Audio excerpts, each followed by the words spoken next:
Welcome to Judiciary Library. Today we are going to take a discussion about Judiciary Mains Answer Writing. तो judiciary में mains answer writing करते कैसे हैं, यही 2 दिन से हम लोग डिस्कस कर रहे थे। तो आपका फर्स्ट क्वेश्चन आपका कॉन्स्टिट्यूशन से रिलेटेड था, आप प्लेलिस्ट में जाके देख सकते हैं। सेकंड आपका आईपीसी से रिलेटेड था। आज मैं ड्राफ्टिंग से रिलेटेड क्वेश्चन लेके आई हूँ, ठीक है। तो जो आपका ड्राफ्टिंग है वो बहुत ही ज़्यादा इंपॉर्टेंट है। आप अगर जुडिशरी की प्रिपरेशन कर रहे हैं तो भी आपका ड्राफ्टिंग इंपॉर्टेंट है, और अगर आप एडवोकेट है तो भी आपके लिए ड्राफ्टिंग बहुत ही ज़्यादा इंपॉर्टेंट है। बिकॉज बिना ड्राफ्टिंग के आपकी जो लीगल नॉलेज है ना वो इनकम्प्लीट है, तो आपको ड्राफ्टिंग आनी चाहिए। तो आज मैं यहाँ आप लोग के लिए प्लेंट लेके आई हूँ कि प्लेंट लिखते कैसे हैं, ठीक है। उसका तरीका लिखने क्या होता है। बहुत से बच्चे क्या होते हैं, उनकी लीगल नॉलेज तो अच्छी होती है बट उन्हें ड्राफ्टिंग ही नहीं आती है, ठीक है। तो आपको ड्राफ्ट करने आना चाहिए, क्योंकि किसी भी जुडिशरी एग्ज़ाम में आपको ड्राफ्टिंग दी जाती है करने के लिए, तो आपको ड्राफ्टिंग आनी चाहिए। तो आज का जो क्वेश्चन है वो है, दिनांक 12 दिसंबर 2017 को महेश कुमार ने राम कुमार को, जो एक सरकारी विश्वविद्यालय में शिक्षक थे, उनके विरुद्ध एक फौजदारी परिवाद दाखिल किया। परिणाम स्वरूप राम कुमार को जेल जाना पड़ा और उनका अध्यापक कार्य उनसे छीन लिया गया। अध्यापक पद उनसे जो है छीन लिया गया। 16 दिसंबर 2017 को विचारण के पश्चात दंड न्यायालय ने राम कुमार को इस आधार पर दोष मुक्त कर दिया कि महेश कुमार का जो परिवाद था वो झूठा और आधारहीन था। अब राम कुमार महेश कुमार के विरुद्ध जो है विद्वेषपूर्ण अभियोजन के लिए वाद लाना चाहता है। उपयुक्त तथ्यों के आधार पर वादी राम कुमार की तरफ से आपको वादपत्र जो है आपको तैयार करना है। तो यहाँ मैं बात कर रही हूँ कि जो वादी है आपका वो एक रेपुटेटेड पर्सन है, वो आपका एक टीचर है किसी सरकारी विश्वविद्यालय में। बट जो प्रतिवादी है, जो डिफेंडेंट है, वो वादी से क्या करता है, ईर्ष्या रखता है, उससे जलन रखता है। तो उसने क्या किया, एक क्रिमिनल केस, एक फेक क्रिमिनल केस उसके अगेंस्ट जो है फाइल कर दिया, जिसकी वजह से वादी को जेल जाना पड़ा और उसके जो टीचिंग की जॉब थी उससे वो छीन ली गई, ठीक है। तो इसकी वजह से वादी को बहुत ही ज़्यादा नुकसान हुआ। अब वादी क्या करना चाहता है कि वो विद्वेषपूर्ण अभियोजन जो उसके ऊपर किया गया था प्रतिवादी द्वारा, उसके लिए वो वाद चलाना चाहता है प्रतिवादी पे। अब इसके लिए आपको एक प्लेंट तैयार करना है प्लेंटिफ की तरफ से, यानी एक वादपत्र तैयार करना है वादी की तरफ से। एक वादपत्र लिखते कैसे हैं, ठीक है। वही क्वेश्चन मैंने यहाँ इंग्लिश में ड्राफ्ट किया हुआ है। इसकी पीडीएफ आपको बोथ लैंग्वेज में मिल जाएगी, मीन्स आपका हिंदी में भी मिल जाएगी और इंग्लिश में भी मिल जाएगी। इसकी पीडीएफ के लिए आप लोग डिस्क्रिप्शन में एक ईमेल एड्रेस दिया होगा, आप उस पर कॉन्टेक्ट कर सकते हैं, देन उसके बाद आपको पीडीएफ मिल जाएगी, ठीक है। तो आज की जो ड्राफ्टिंग है वो मैं हिंदी में इसलिए लेके आई हूँ क्योंकि मैंने यूट्यूब पे बहुत सारे वीडियो देखे जहाँ आपको ड्राफ्टिंग बताई गई पर इंग्लिश में बताई गई, आपको हिंदी में ड्राफ्टिंग कहीं नहीं बताई गई। मैंने बहुत सारे वीडियो सर्च किए, आपको हिंदी में ड्राफ्टिंग जो है कहीं नहीं बताई गई है। तो स्पेशली मैं हिंदी मीडियम वालों के लिए ड्राफ्टिंग लेके आई हूँ।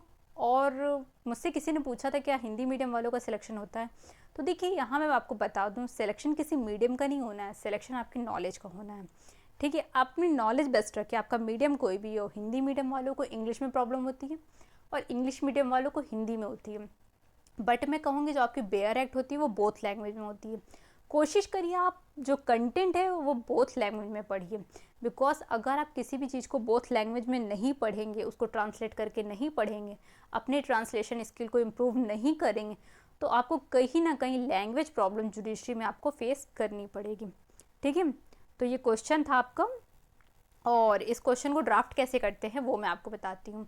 तो जो आपका प्लेंट है वो अकॉर्डिंग ऑर्डर 7 रूल 1 के अकॉर्डिंग वो ड्राफ्ट किया जाता है, ठीक है। ऑर्डर 7 रूल 1 में जो आपके पॉइंट बताए गए हैं उसी पॉइंट्स के अकॉर्डिंग आपका कोई भी प्लेंट होता है वो ड्राफ्ट किया जाता है, वादपत्र उसी के अकॉर्डिंग लिखा जाता है। अब उसमें क्या क्या चीज़ें होती हैं ये देखते हैं। तो सबसे पहले होता है उस न्यायालय का नाम जिसमें वाद लाया जाना है, यानी कोर्ट का नाम होगा। सेकेंड है वादी का नाम, वर्णन और निवास स्थान होगा, यानी आपका जो प्लेंटिफ है उसका नाम, वर्णन, ईटीसी होगा, ठीक है।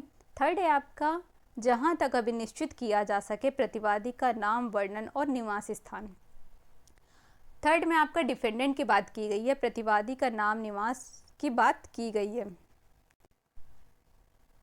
फोर्थ में आपका जहाँ वादी या प्रतिवादी अवयस्क या विकृचित व्यक्ति हैं वहाँ उस भाव का कथन किया जाएगा, यानी कि आपका अगर कोई प्लेंटिफ या डिफेंडेंट जो है आपका माइनर है या अनसाउंड माइंड है, तो वहाँ आपका इस चीज़ को भी आपको अपने प्लेंट में मेंशन करना पड़ेगा। वे तथ्य, पांचवा है आपका, वे तथ्य जिनमें वाद हेतु गठित है और जब वह पैदा हुए, मीन्स जब आपका कॉज ऑफ एक्शन जो है पैदा होता है तब उसको आपको मेंशन करना पड़ेगा कि कब आपका वाद हेतु पैदा हुआ है। ठीक है, आपका 6 पॉइंट है, यह दर्शित करने वाले तथ्य की न्यायालय को अधिकारिकता है। आपको कोर्ट की ज्यूरिस्डिक्शन जो है वो वहाँ मेंशन करनी होगी अपने प्लेंट में। 7वां है वह अनुतोष जिसका वादी दावा करता है, वो रिलीफ आपको मेंशन करनी पड़ेगी अपने प्लेंट में जो कि आपका प्लेंटिफ चाहता है डिफेंडेंट से।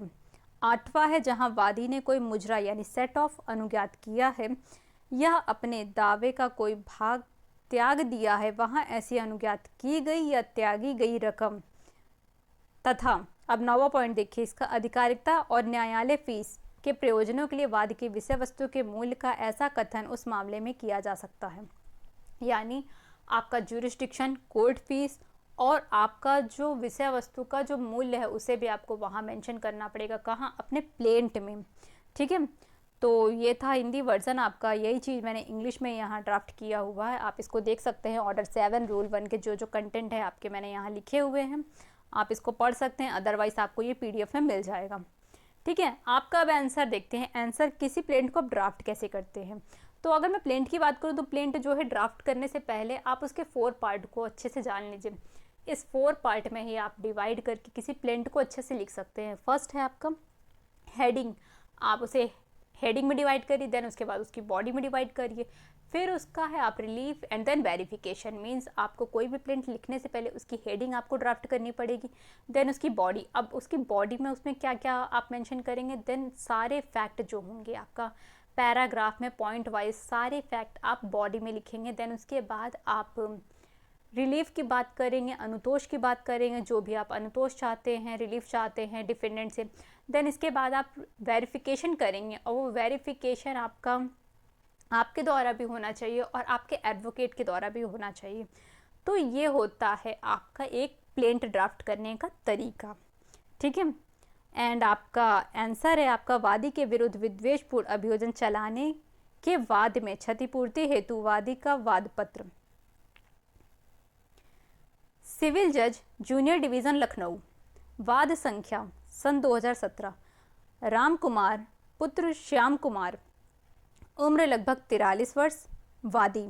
तो इसमें वादी कौन है आपका, यानी प्लेंटिफ कौन है आपका, राम कुमार, वर्सेस यानी बनाम महेश कुमार पुत्र अशोक कुमार, उम्र लगभग 40 वर्ष, निवासी मकान नंबर 60 लखनऊ। ये प्रतिवादी आपका डिफेंडेंट है।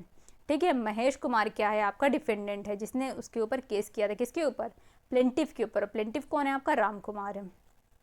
आइए देखते हैं इसके, अब ये तो थी हेडिंग, अब इसका सेकंड पार्ट देखते हैं, बॉडी।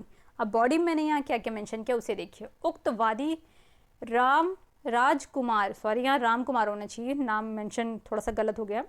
तो राम कुमार यह कथन करता है कि वादी उपरोक्त पते का स्थायी निवासी तथा वादी सरकारी विश्वविद्यालय में शिक्षक के पद पर तैनात है और अपने दायित्वों का पूर्णतः निर्वहन करता चला आ रहा है तथा समाज में उसे काफ़ी इज्जत और प्रतिष्ठा प्राप्त है। तो ये आपका फर्स्ट पैराग्राफ और फर्स्ट पॉइंट है। ठीक है, सेकेंड है आपका प्रतिवादी जिसका मकान वादी से सटा है, उससे पारिवारिक विवाद भी है, किससे, डिफेंडेंट से, प्रतिवादी से, तथा वह वादी से जलन रखता है। इस कारण अपने उसने, किसने, प्रतिवादी ने, ठीक है, डिफेंडेंट ने एक झूठा परिवाद न्यायालय में दाखिल कर दिया तथा न्यायालय द्वारा उसमें गैर जमानती यानी नॉन बिलेबल आपका अधिपत्र जारी कर दिया गया। अब नॉन बिलेबल है तो सीधी सी बात है, उसमें बेल तो मिलेगी नहीं।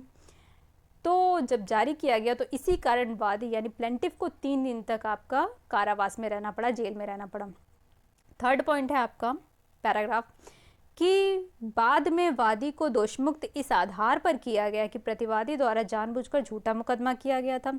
इससे वादी को मानसिक तथा शारीरिक संताप हुआ, यानी उसको मेंटली और फिजिकली बहुत ज़्यादा कष्ट हुआ किसको, वादी को, तथा उस मुकदमे में उसके 20,000 रुपये खर्च हुए। यानी जो फेक केस किया था डिफेंडेंट ने प्लेंटिफ पे, उस वजह से प्लेंटिफ के 20,000 रुपये खर्च हो चुके हैं। अब आते हैं इसका चौथे पॉइंट पे। तो इसका चौथा पॉइंट है यह कि प्रस्तुत वाद के लिए वाद हेतु दिनांक 12 दिसंबर 2017 को जब प्रतिवादी ने झूठा मुकदमा दायर किया तब उत्पन्न हुआ। पांचवा है यह कि वादग्रस्त संपत्ति न्यायालय के प्रादेशिक सीमा के अंतर्गत स्थित है, अतः न्यायालय प्रस्तुत वाद की सुनवाई हेतु सक्षम है। छठा पॉइंट है आपका यह कि क्षेत्राधिकार एवं न्यायालय शुल्क प्रयोजन हेतु वाद का मूल्य 20,000 है, जिस पर समुचित कोर्ट फीस का भुगतान कर दिया गया है। तो ये था आपका प्लेंट यानी वाद पत्र की बॉडी, ठीक है, जिसमें मैंने सारे फैक्ट आपका पॉइंट वाइज मेंशन किया, पैराग्राफ में मेंशन किया है, ठीक है। आप यहाँ देख सकते हैं 6 पॉइंट में मैंने यहाँ इसे मेंशन किया हुआ है, इसी तरह लिखते हैं आपका प्लेंट। अब बात करते हैं हम लोग रिलीफ की, अनुतोष की, ठीक है। अतः वादी प्रार्थना करता है कि, अब वादी देखते हैं अनुतोष के लिए क्या प्रार्थना करता है, यानी रिलीफ के लिए उसको क्या क्या चाहिए रिलीफ में। आदेशात्मक व्यादेश द्वारा प्रतिवादी को निर्देशित किया जाए कि वह वादी को 20,000 रुपये दे।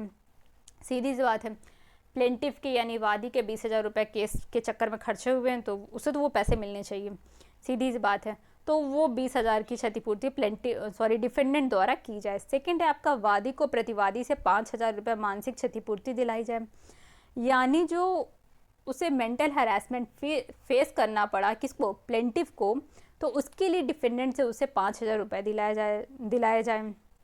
थर्ड है वाद का खर्चा वादी को दिलाया जाए, यानी डिफेंडेंट से वादी को वाद का खर्चा भी दिलाया जाए। और ऐसे और भी रिलीफ है जो भी कोर्ट एप्रोप्रिएट समझे उन्हें दिला सकती है, यानी जो भी कोर्ट को उचित लगता है उसे वो दिला सकती है रिलीफ, किसको, प्लेंटिफ को यानी वादी को।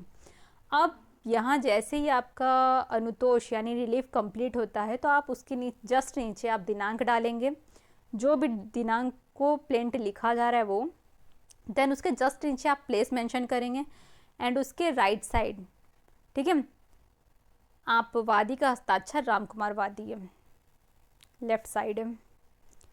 एंड वेरिफिकेशन, लास्ट है आपका वेरिफिकेशन। वेरिफिकेशन के बिना कोई भी प्लीडिंग आपकी कंप्लीट नहीं होती, फिर आपका वो प्लेंट हो या WS हो यानी रिटन स्टेटमेंट हो, ठीक है।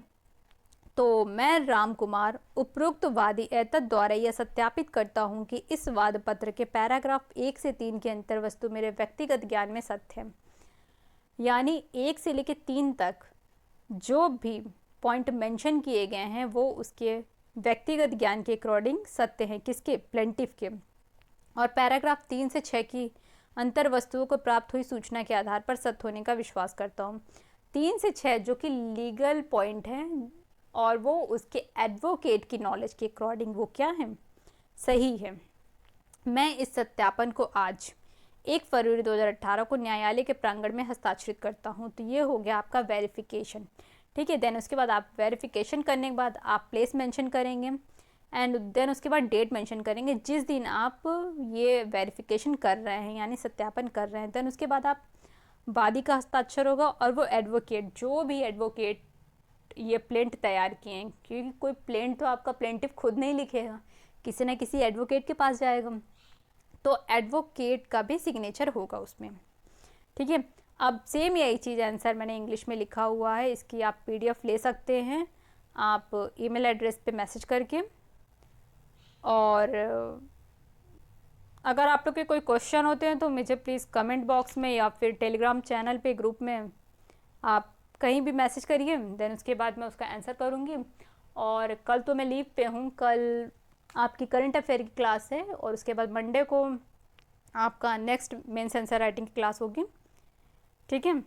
तो आज का ये ड्राफ्टिंग से रिलेटेड क्वेश्चन है और प्लीज़ लाइक, कमेंट और शेयर एंड सब्सक्राइब करना मत भूलिएगा। इतनी अच्छी नॉलेज है, आप अपने फ्रेंड लोगों के साथ शेयर कीजिए। Thank you.